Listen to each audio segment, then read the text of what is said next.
It's a lot of fun to build things. That's part of the reason that I included these in the care package that I sent you all. It's a 3D wood puzzle. I haven't opened mine. I hope you've had the chance to do it and it's been fun, not a frustrating experience for you. I'm about to find out though, so I'm opening this up and we will see what we get. Well, this is obviously going to take me a while to do, and I think that'd be kind of boring for you guys to watch. And it's starting to feel a little bit overwhelming. And life can feel a lot like that, especially as we follow God, as we walk in relationship with Him. Sometimes it can feel overwhelming. This book is a big book. There's a lot to it. And sometimes we can become so bogged down in all the little things that it's like looking at all the pieces here and you just kind of feel stressed and you freak out and you just want to throw it all away. But I've got good news for you.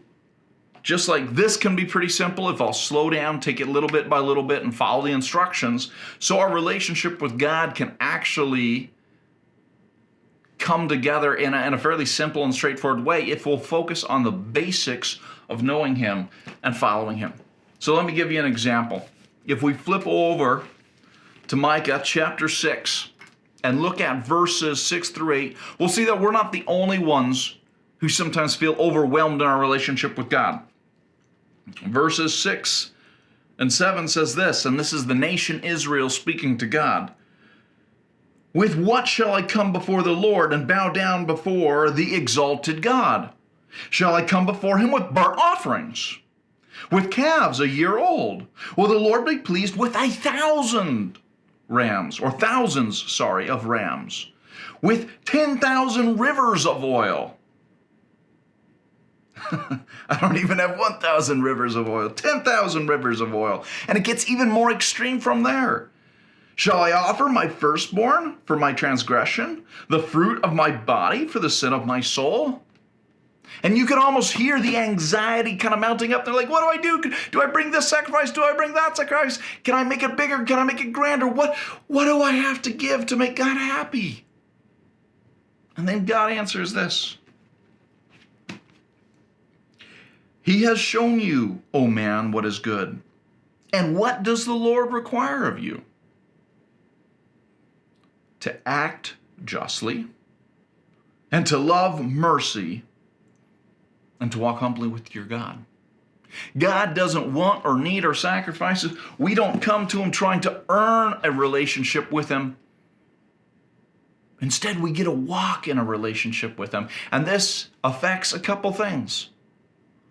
One, it should change how we relate to people. The first thing that God says that He wants His people to do is to act in a right way as they relate to others. To act justly. In other words, to do what's right. To love mercy. To choose to forgive people rather than looking for the opportunity to get even. And then it should affect how we interact in a relationship with God. The verse says to walk humbly with our God. That's recognizing that He is great, and that honestly, we're pretty small. We're not God. We're not the greatest being in the universe. He is. But we get to be in a relationship with Him as we recognize He's incredible and that we need Him. We're humbled. And that's a good thing. And then the last part is to walk humbly with our God. The incredible thing is we get to have an ongoing relationship with God, and that's what He wants. So instead of all this grand hoopla where we go, God, what do you want? He says it's simple. To act in a right way as we relate to people, and to walk with Him in a humble manner. And that's the basics of being in a relationship with God. It's nothing grand, nothing complex, but it's a beautiful reality that we get to experience. So when you start feeling overwhelmed, when you don't know how to follow God and what God wants, take time just to go back to these basic, simple things. Small steps, little by little, as we live in relationship with him. God bless you all, and I'll catch you later. Bye. Am I done? I'm done.